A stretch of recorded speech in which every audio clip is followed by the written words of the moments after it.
Бисмиллахир-рахманир-рахим. Ассаламу алейкум ва рахматуллахи ва баракатух. Мөхтәрәм дин кардәшләрем, кадерле милләттәшләрем. Сезне якынлашып килүче Мәүлид ан-Наби көне белән ихластан тәбрик итәм. Татар халкында Расулыбыз Мухаммад саллаллаху алейхи ва сәлләмнең мәүлиден үткәрү иң күркәм гырыф гадәтләреннән берсе.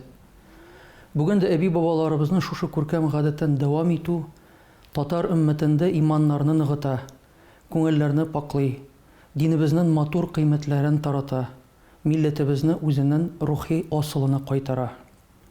Мәүлид көннәрендә Аллаһу Тәгаләгә Расулен саллаллаху алейхи ва сәлләм җибәргәне өчен рәхмәтләребез, хәмд саналарыбыз, улуглауларыбыз кабул булсын. Безне хак юлга күндәрүче, барчаларыбызга иң күркәм үрнәк булучы, сөекле, нурлы пәйгамбәрбез саллаллаху алейхи ва сәлләмгә ихлас йөрәк түрләреннән чыккан сәламнәребез, салават шәрифәләребез һәм һәр төрле изге дуаларыбыз ирешсә иде.